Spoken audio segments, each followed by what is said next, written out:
All right. Good afternoon. So we'll continue our series of speech. So this is the last one, but not the least of today. And so today we have the chance to have Rony Gao, who's a Chinese interpreter. Is that it for conference? And Chinese English interpreter, and also a cross-cultural consultant based in Toronto. So today is going to talk about the race between the artificial intelligence and the human for the probably, I guess, in real time interpretation of speech and conferences. All right? It's up to you. Thank you. How's everyone enjoying the festival so far? Good? Okay. Cool. How many of us speak French? Can you raise your hand? Fabulous. Chinese? Yes? Okay. Well, my talk itself is not very language specific. I will speak English and I will talk about a pretty language neutral topic. But since yesterday, I've realized that this is the politically correct thing to do, to ask how many languages you speak to make you feel good. Okay, last question. How many of you in your life so far have interpreted for someone, i.e. translated to help a friend, to help a family member, to get, see, pretty much all of you. That's what I anticipated, and that's what makes you so awesome. All right, so you are all experts in this topic, which is interpreting, but you may not know as much as simultaneous interpreting. So I'm going to divide my presentation into pretty much 4 parts. Before that, I'll just show you a bit of what I do to make myself feel good. The picture on the left is me working in the booth. There's actually glass. And if you look closely, there is another workstation next to mine with another computer, another microphone. And this is because for simultaneous interpreters to work properly, you always have 2 and rotate every 15, 20, 30 minutes. This is because after a while, you become very tired and the quality of your interpretation work begins to decline. That's why you always have to rotate. At the UN, in certain circumstances, they require 3 interpreters to rotate every 20 minutes. The picture on the right is from my angle. I took it because, as you see, some of these people in the meeting room actually have a pair of headset on. This is how they listen to what we are saying. Okay, it's not through the open air, but through a set of technical equipment. Now, I will divide my talk mainly into 4 segments. I will first explain a little bit of what is simultaneous interpretation that we do, what you might know and what you might not know. And then I will review the history of how technology has, in the past, impacted and shaped and, in a sense, given birth to interpretation. Part number 3 is the current race. Where are we in terms of AI versus human beings like myself? And then part 4 is to predict the future. And then I will try to go through this presentation relatively quickly so we leave more time for Q&As. First of all, to define simultaneous interpreting, you start with a general concept called translation. And then translation technically refers to written translation between text of one language and text of another. And as soon as you begin to translate orally, you become an interpreter. Some interpreters only interpret, many also translate. Okay, so that's kind of a distinction. But then if you look at the mode in which an interpreter works, there are 2. Consecutive interpreting, the English word consecutive means one after another. So the speaker says something, makes a pause, the interpreter takes the stage, reproduces the same message in another language, and then gives the floor back to the speaker. So it's, literally consecutive. Whereas simultaneous interpretation is to have a set of equipment, like I said, and the interpreter will follow in real time so that the meeting doesn't have to pause and therefore doesn't oh, power outage. Wow, how nice is that? It's still here. Okay. We will give our people a few minutes to fix the technology, but in the meantime, I wanted to do something for you since you came. Don't you use the board? No, I rely on the PowerPoint, so it will get that fixed eventually. All right, so why don't we do a quick round of demonstration, just so you have a feel of how simultaneous interpretation works. I'm going to rely on a friend who speaks fluent Mandarin for us. Any volunteer? Just me? Please, yes. All right, Okay. so what I'd like you to do is now we are unfortunately, we don't have equipment, but I would like you to speak to my ear, and I will try my best to put it out in English so that everyone understands what you are saying. Don't say bad things about people. Okay? This is just give you a feel of what the output might sound like. I'm actually putting myself on the spot right now. But since we have okay. Could you stand up? Yeah, because this helps me hear better. And I also need to look at your lips as well. Okay, please start. 很荣幸 It gives me great pleasure 参与这个活 to 动 be here. 很荣幸认识很多 I'm very happy to make new 很多 friends 语外语的人， who know many different 也很 languages. 高兴他们都 It gives me great pleasure that everyone is having a good time and they are committed to learning even more languages. 我也很高兴看 It 到 also 的 gives 人 me 对 great 中 pleasure 文有 to 兴 see 趣。 that many are interested in Mandarin, which is my mother tongue. 欢迎大家进一步 Again, 关注 I give you 跟中 welcome, 文有关的 welcome, and I encourage you to pay more attention to Mandarin and activities.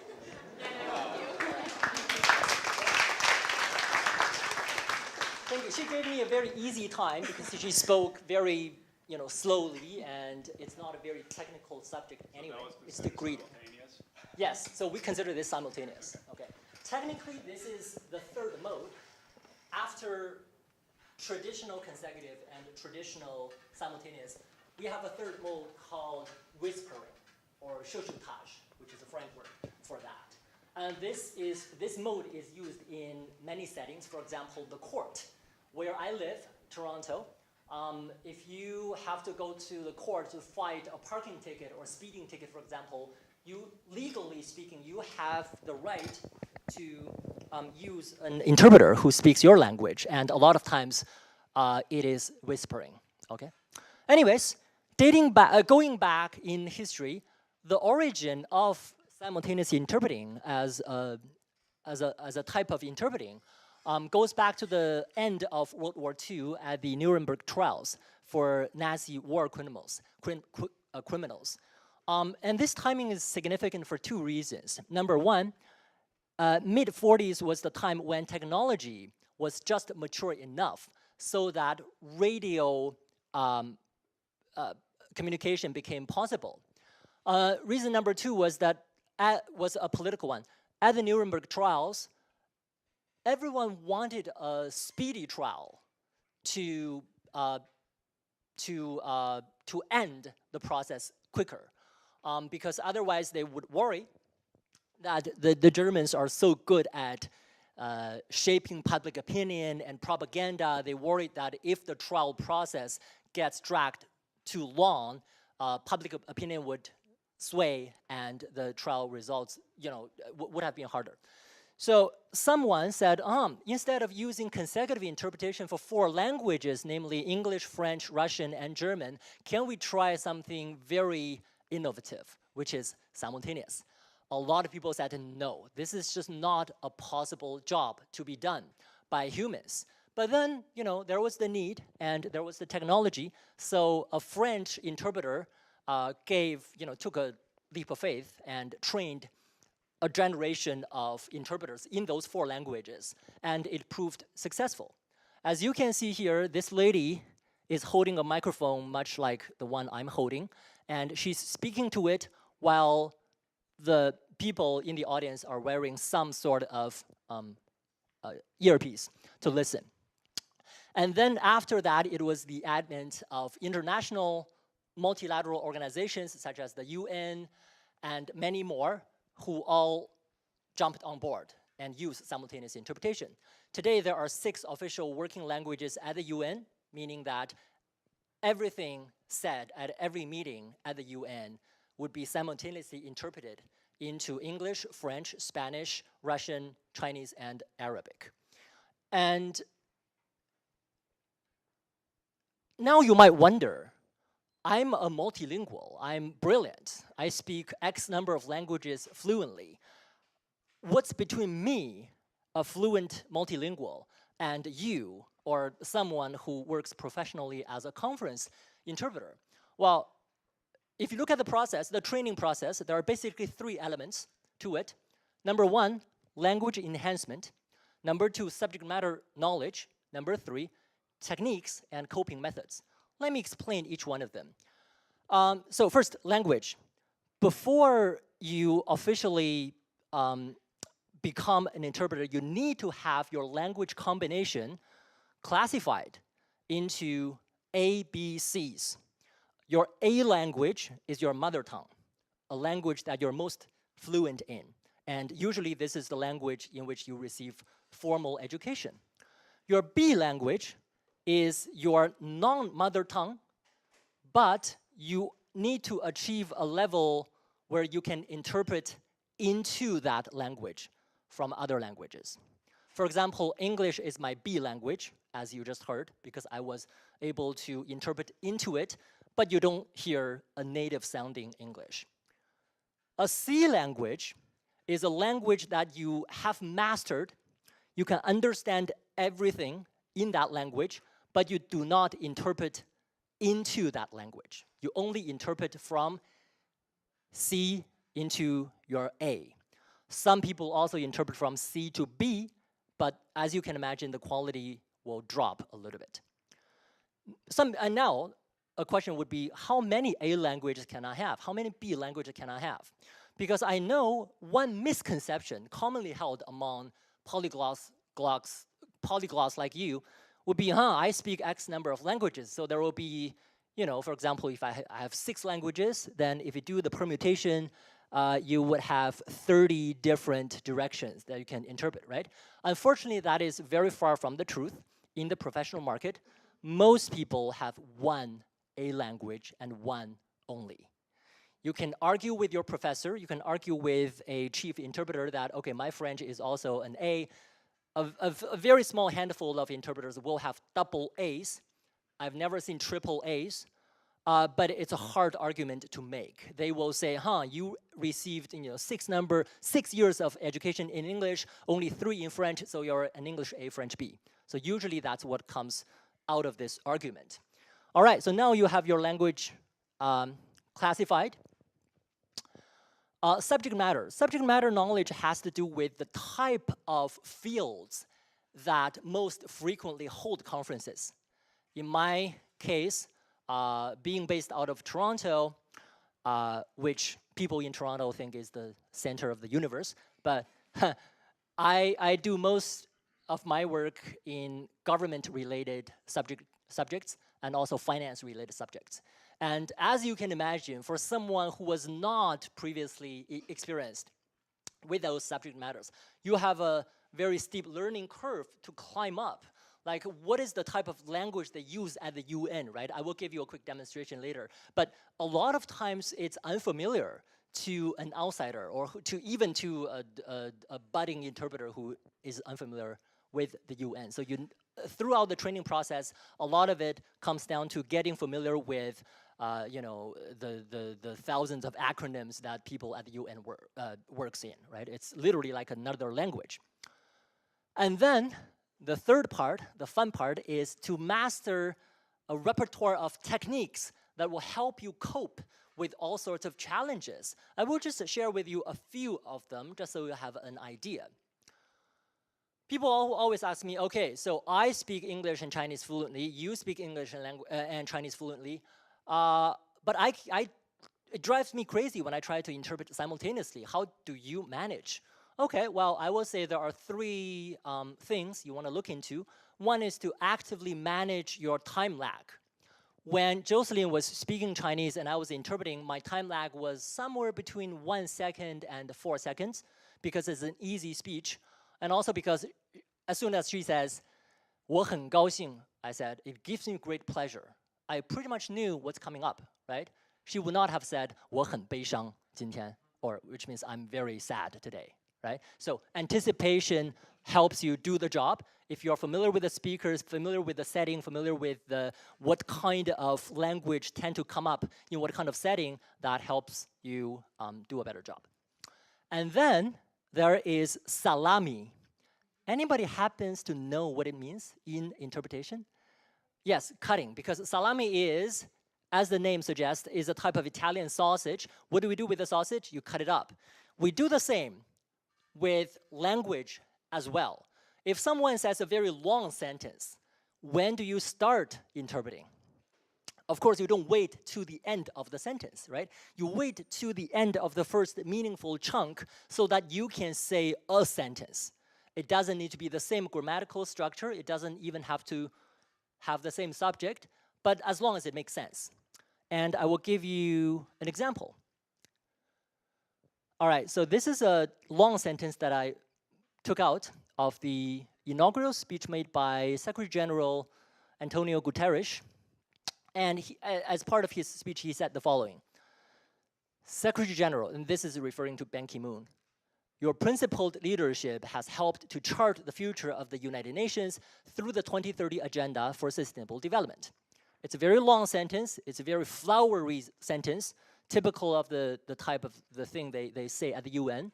Now, the following is what I heard in the Chinese channel of interpretation. It said, 秘书长，您讲求原则，领导有方，促成联合国2030年可持续发展议程，帮助确定联合国今后的方向。Okay, so for the purpose of this demonstration, I will back translate this into English, and this is what the interpreter said. Secretary General, you emphasized principles and showed great leadership, which, if you compared it back, was the principled leadership. The problem is that this is only the subject of the original. You don't want to wait longer because then your memory begins to lose content. So you reformulate that into a sentence. You, of course, here's your principled leadership. You emphasized the principles and showed great leadership. The original verb was has helped to chart the future. Now, the salami edition, the salami version is you spearheaded the 2030 Agenda for Sustainable Development. That leaves you wondering, why do we change the order of things, right? Now, this is because when you only hear help chart the future of something, maybe on the spot, the interpreter decided this is hard to reformulate into a sentence. So I'd rather wait and just save that up in my memory. The 2030 Agenda for Sustainable Development, okay, so that's easy. We'll put that into a sentence, which is you spearheaded the agenda. And then with that, right, therefore, you have helped to chart the future of the UN. So this is kind of to give you an idea of what do we mean when we say salami. Any language combination you study in an interpreting sense, you will need to learn to reformulate many sentences and to salami many sentences. And this partially explains why it's hard to have so many active languages, right? A languages and B languages, because that will give you an infinite number of combinations in which you have to learn all these techniques. So most people would have, in my language pair, most people would have one A and one strong B. That will serve you very well if your B language is kind of a not very common language, such as Arabic or Russian or Chinese. Or in the European context, many of my colleagues in Europe have one A language and 4 C languages. They do not have a B, because at the EU, if you work in the English booth, your output is entirely in English, but you can take message from Portuguese, French, German, and maybe Polish and translate 4 into English. So that's the modus operandi at the UN.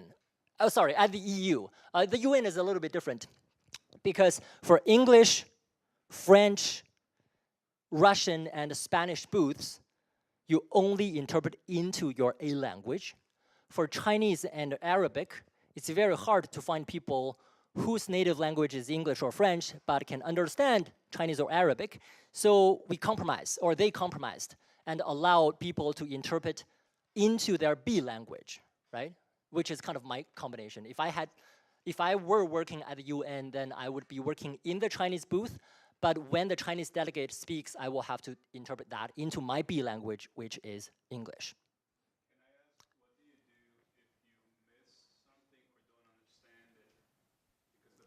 We just fake that nothing happened. What else do we do? Yeah? Yeah, okay. All right, so now moving into part 2, technology and interpreting. As I said, the birth of interpreting was because of technology. So if we look back at the past few decades, there has been a few revolutionary changes in the technology that we use. Now, I wanted to answer this question. Shall we view technology as a friend or a foe? Right? Shall we like it or dislike it? Well, my personal opinion is, of course, we need to adapt to it. And if you like it, it's good. If you don't like it, it's still reality. You still have to live with it. But I also want to give you a very brief history of how technology has made our job easier and not harder. For example, on the basic level of this pyramid, you have many different technologies that have helped interpreters work better. For example, the internet. Can you imagine that between the 1940s and the 1990s, the job of conference interpreters existed, but the internet didn't? I cannot start to imagine what it was like. For example, if now I know that on September the 6th, I will be interpreting a mining conference, I will ask for a lot of material to be sent to me electronically, and I will Google, I will find out who's coming to this speech, what are the names of the elements they use, or they refer to, what are the names of the mines, and I will do a whole lot of homework in 2 languages so that I come in prepared. And of course, back in the 1960s and 70s and 80s, people still had to do the same without Google, without even email. So I don't think, I strongly believe that we have an easier job to do today than they had decades ago, right? Well, rumors had it that they would, when they receive an assignment on mining, they would head to the local library, borrow every book about mining and about every, element and study it, translate them, and hopefully you walk into the assignment somewhat prepared. But that, I think that would be a nightmare. All right, so then in the middle level of the pyramid is more innovative and more revolutionary technologies would be capable of not only helping you on an incremental level, but also change the user experience. As soon as something affects the user, it's a game changer. For example, nowadays, we have remote interpretation as a very viable option. Remote means that the interpreter may not be on site. It might be wired in from the internet. And a lot of times, the conference itself is a webinar or a cloud-based conference. It makes no sense to have audience from around the world, but then you have to fly an interpreter from Boston to New York to interpret, right? So of course, the interpreter with the right combination of technology should be plugged in remotely as well. Why do I call it a game changer? Because it lowers the cost so much to use interpreting high quality interpretation service. Traditionally, you have to pay for the travel, the stay, and even the travel days of the interpreter. The really good interpreters will cost a lot. And also, traditionally, you have to pay for the whole set of equipment, which does cost a lot. Just to give you a ballpark number, let's say in North America, you want to hire 2 interpreters to work in 1 language combination for a full day. The average cost would be somewhere between 700 and 1,000 Canadian dollars per person per day. So you time that by 2, and then you add probably around $1,000 for the equipment. Because along with the hardware, usually the equipment company also provides 1 technician, sometimes 2, right? So those people need to be paid.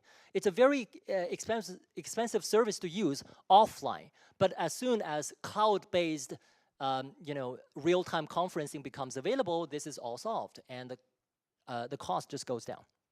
Anyway, and then the nightmare, the final stage of this evolution would be to have robots that miraculously replaced all of us, and that's game over. All right, so why am I reviewing the history of technology with interpreting? It's because I think many of us, when we enter this debate, okay, so will technology replace interpreters?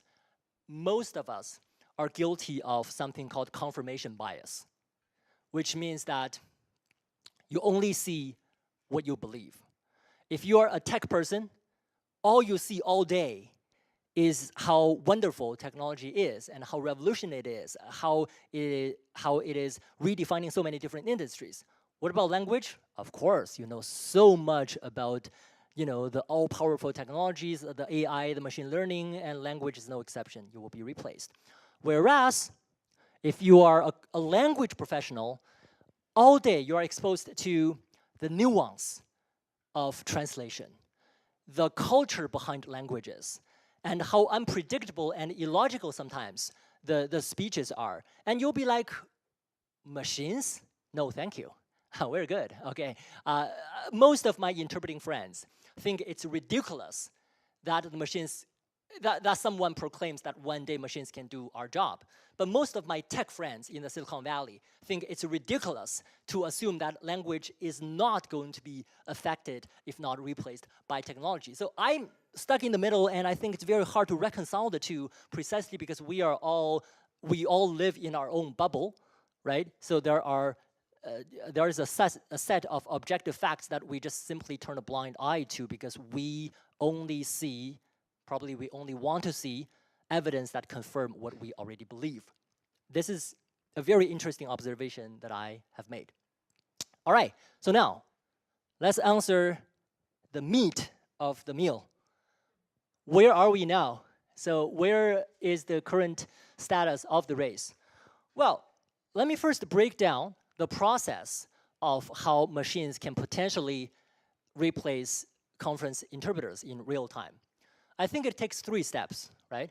First of all, you need speech recognition, which is when someone says something in English, you need to transcribe the sound into text. So S1, sound number 1, speech number 1 into text number 1. Stage number 2 is to have the machine translate on a written level from text number 1 to text number 2. And then speech number 3 is speech synthesis, which is to read it out back to our ears, but in a different language. This framework, under this framework, I argue that stage number 3 is already solved. It's done on a very usable level.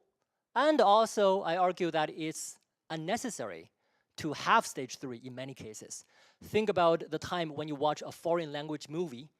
You probably, many of us, if you're like myself, would prefer to watch the original soundtrack with subtitles because it's more authentic, right? And I think that's the same idea rings true for a conference setting as well. Hearing a machine-produced words like this, it might sound better in 5 years, but still you will be very tired by the end of the day, right? So you want a more natural sounding stream of sounds coming into your ears, or sometimes you would just prefer the subtitles. All right, so now let's zoom into stage 1 and stage 2. How good is machine learning, or how good is AI in 2018 with speech recognition? What number, as a percentage number, what number would you put to it in terms of accuracy?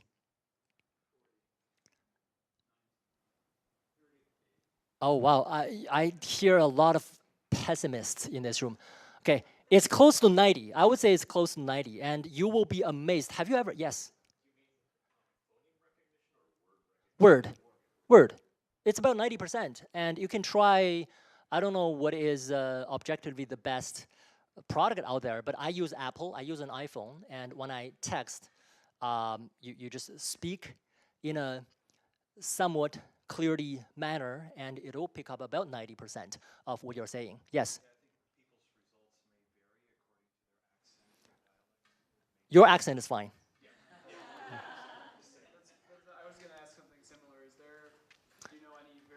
Yes, it depends on how much data is available.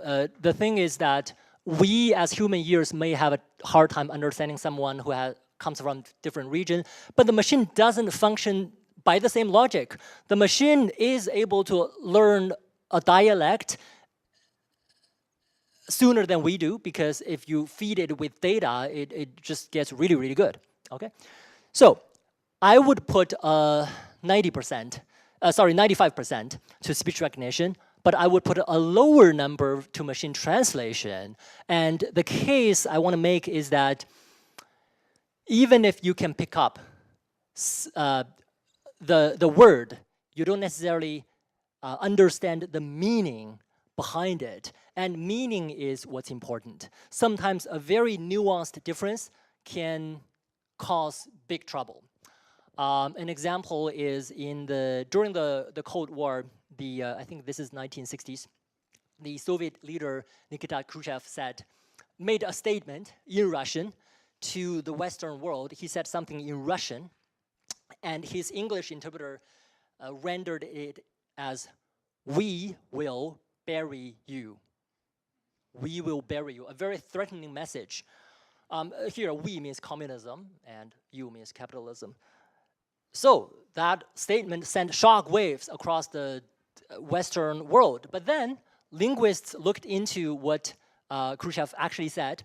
The translator took the message a little bit too literally, because given the context, what he meant was more like, we will outlast you to see the day that capitalism is buried. If you think about it, it's a less threatening message. And in a sense that mistake, right, of taking things too literal almost caused a world war, right? And we as a species do not want another Cold War. So that's why I would say that it's very hard for any machine to finish the last 10% from our point of view. Yes? For human as well, right? Yeah, exactly. Right, exactly. If I had to, again, put myself on the spot, I think my accuracy as a whole is about 95, 96%. But if you multiply these two factors, you get about 87, 86%, right? So we're not too far off at all. That's the point. So these numbers, I wanted to strike you with these numbers because they are high, but I also wanted to make the point that the difference between an 87% and a 97% from the end user's perspective is huge, because it's the difference between war and peace, right? Someone used to famously say that war is what happens when language fails. Wow. I was in Bratislava for the Polyglot conference in May, and I was looking at a restaurant review, and part of the translator review from Slovak said, "Personal Sam decided how much penis is appropriately spongy. It's arrogant." So, This is like yes. garbage, right? Okay, it is garbage, totally agreed. However, why are you using it? If all machine translated content is garbage, why? Yeah, so for every bad content or every bad piece of review or every bad piece of translation, I think there are many good pieces out there that you just didn't notice, right? Because we are going to take it for granted. I use Facebook, and when I see my friends who post contents in languages that I don't understand, I just click that translate button, and I'm amazed. I'm increasingly amazed by the accuracy and sometimes by the nuance that gets across, don't you? Right? Google Translate is also my good friend when I prepare for an interpreting assignment. Sometimes the text that I receive is just too boring and too intimidating for me to look at, so I just put it into the translation box, and in 1 second I have the other language pretty much accurate, right? I would say it's above 80% accurate. All right, so that's a review of the current progress. Now, what's next? Let me show you one specific example, and I will make a point behind this example. This is a very brave Chinese company who launched Sogou Tongchuan, which originally was an input method, but then they kind of tapped into this translation market, and they launched the product that I was describing. So you have a transcription, and then machine translation. And this happened a few months ago at an event in Beijing. A Chinese professor, Mr. Wang, was introducing the prominent American translator Ray Dalio because he was a personal friend of Ray, and he said this, Ray 是一个做梦的人, which comes across as Ray is a man who dreams, right? Or Ray is a dreamer, if you want. Okay, it's a pretty good compliment. And then the following is what the machine gives us. That one in Switzerland, dreamer.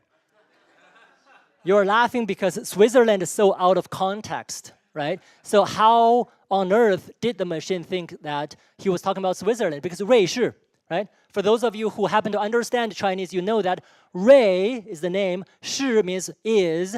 The two syllables put together is Ray Shi, which is Switzerland. Now, we are laughing. We are thinking, so again, we're becoming kind of complacent in a sense because, look, we will never say that, right? But the point I'm trying to make is this, that we also make mistakes as humans, but we will never make this kind of mistakes, only because we know the context. We know it's not possible that in this context, a Chinese man introducing an American man talks about Switzerland all of a sudden, right? So even though we hear the same syllables, we would think for a second and hold our horse before we say Switzerland, okay? The machine in 2018 still doesn't have that thinking process that we have, okay? This is our huge advantage.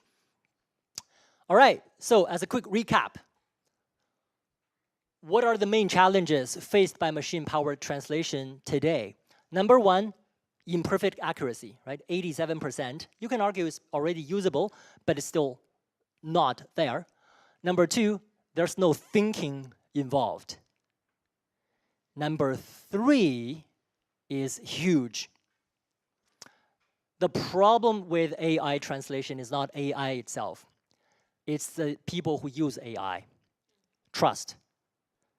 Important clients do not, and personally I think will not, trust machines. Because, and I think this principle rings true in many industries. The technology will be there first, but then to convince the user to use it on a massive scale is going to take a lot longer. It's going to take more companies, more years, and more investment to change people's perception of that piece of technology. And I strongly believe that this is the case of language. For example, think of this incident. Uber was testing its self-driving car in Arizona, and it had a fatal accident, killed a pedestrian, and all of a sudden, people were afraid of the concept of autonomous driving altogether. Uber was under great pressure, the local police department was under great pressure, and as a result, they halted the experiment, right? Now, when I read the news, I was more intrigued by people's reaction to it than by the accident itself, because I was asking, don't human drivers kill more people every day? In even worse ways? Yeah, we do. Because like you said, human interpreters aren't perfect and human drivers aren't nearly perfect. So this kind of PR crisis and this is kind of trust gap is really a big barrier, in my opinion, between the technology and the massive adoption of something like AI-powered simultaneous translation. Also, keep in mind that politics and business are both very human activities. When you have an important business meeting or important diplomatic meeting between two heads of states, you don't want them to sound robotic. You don't want to take the risk of any machine-produced blunder, right? So with that, I'm going to make a few predictions of the future, but hopefully, if I did a good job so far in explaining my basic standpoints, then none of these predictions should surprise you. Number one. Oh, sorry. Before that, let's do a thought experiment. So is AI the future? Who thinks that AI is the future? Raise your hand. in real-time language conversion? Okay, about half of you. Who doesn't? Okay, all right. So I would say you are both right, because you both have a really convincing case to make. Because what is the benchmark for defining the future, right? Defining whether AI has become the future. I would argue that many people set the wrong benchmark for AI. We are comparing apples to oranges when we compare AI to human interpreters. Because let's run the following thought experiment. You have two people meeting up for an important business meeting, and one is a Russian executive from Moscow, and the other is a Saudi Arabian. So they don't share a common mother tongue, for sure. How do they talk to each other? In the past, they have two options. Number one, they will rely on a human interpreter, which, let's be optimistic and say you'll get 100% of the result, and the cost is somewhere around $700 per day. This is consecutive interpreting. This is not even simultaneous. Simultaneous will cost about 3 times this much. Option number two is if they are both educated to an extent, chances are they both speak some English. So let's rely on English. Okay, so the Russian guy speaks English with a Russian accent, and the other guy speaks an Arabic accent. They get, let's say, 70% of the result at a 0 cost. For many years, people have been making the decision between these two options. Now, what's their decision? It's simple. If it's an important enough meeting, they go with option number 1. If not, they go with option number 2. If it's somewhere in between, they will say, have your secretary send some document to my secretary, and they will look at the written translations and will get the deal sealed later, right? So it just slows down the process, but makes sure the accuracy is more than 70%. In this case, okay, against this context, all of a sudden, you have option number 3, which is this wonderful app or this wonderful hardware in your pocket. Let's call it AI translation, which gets 80% of the work done at the cost of $1 per day. I don't know how that $1 is spent. Maybe it's the dollar you spend charging your phone. Maybe it's wearing out your phone by 1%. Maybe it's downloading an app for 99 cents. I don't know, but nominally, let's just put $1 to it. All of a sudden, if I present these 3 options to the 2 smart business people, they will say, okay, so let's choose between option 2 and 3 then.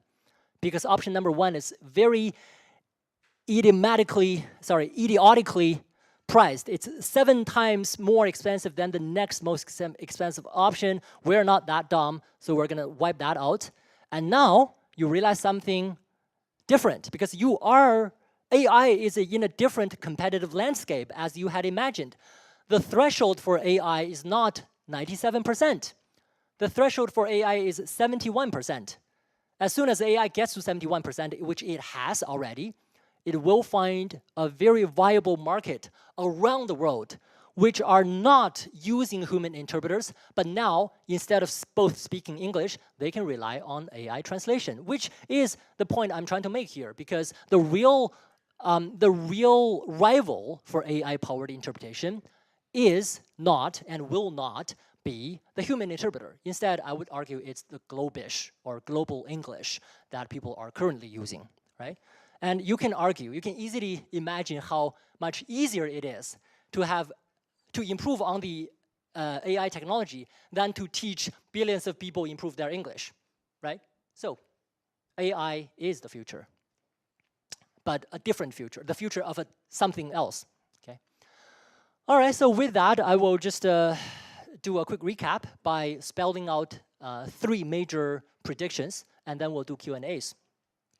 Number 1, technology will continue to improve the user experience and lower the cost of simultaneous interpreting, that's for sure. Number 2, in 20 to 30 years, most interpretation work will involve sort of machines. In other words, I imagine a future where the machine assists humans, right? We will have a hybrid model. Instead of competing, we work together, we use machines to support our work and hopefully do a better job. Number 3 is that the interpreter's job will not be replaced, but certainly it will be redefined. Because by then, if you only know what I know in 2018, in terms of mastering different technologies, in terms of how to, learn different technologies, then I would be irrelevant in 20 years if I don't master more technology. All right, so for my part, I will leave you with this quote by Bill Wood, who is a man who is the founder of an interpretation service based in San Francisco. Bill Wood famously said, "Interpreters will not be replaced by technology, but they will be replaced by interpreters who use technology." And I think this rings true not only to language, it is true for many other walks of life where the real threat to your job is not necessarily the technology itself, but a future generation who master technologies better than you, because they will be taking your bread and butter, and it's not AI itself. That is the final thought I wanted to leave you with, and thank you so much.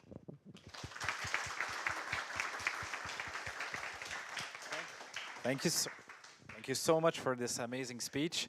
So we have time to take a couple of questions. Yeah. I have actually two questions. One is about Khrushchev's speech. I'll ask some Russian speakers here because I just read about it. And he said, "Мы вас похороним."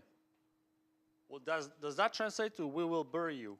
It does, because that's what it says also. So he actually said that.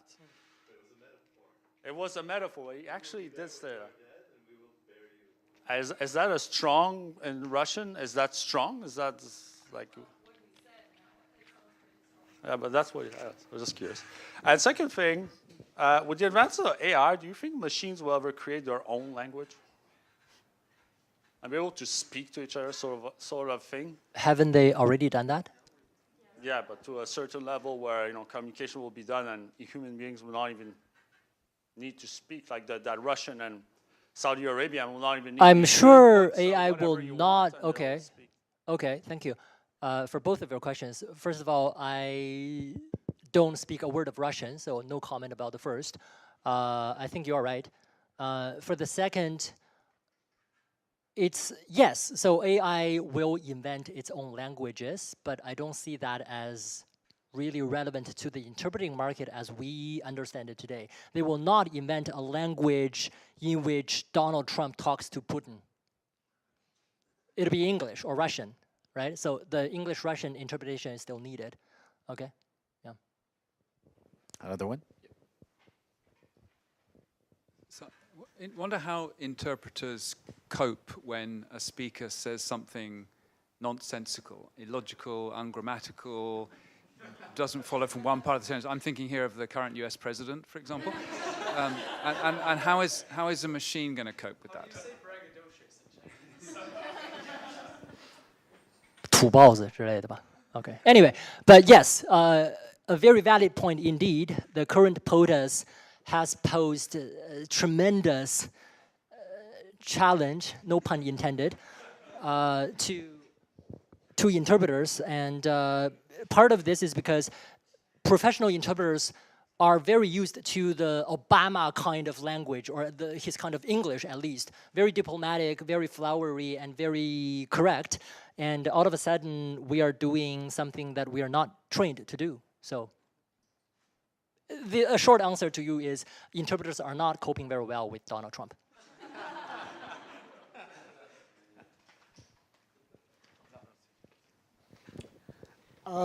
How are you and other interpreters in the field keeping up to date with the technology? What are you doing to prepare yourself or keep on top of that in terms of advances and cutting edge technology that will help you or you'll be having to learn?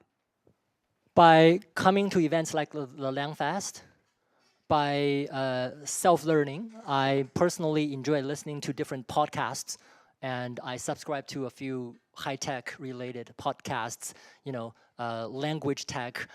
So it's really a matter of curiosity. I forgot to mention that at interpreting schools, when they pick who is good, who is a promising interpreter, they would look at something, I think to use the language we use today is kind of a self-learning attitude or lifelong learning attitude. And I think that is only becoming even more relevant in the 21st century because the speed of the technology evolvement is just even quicker now. Yeah.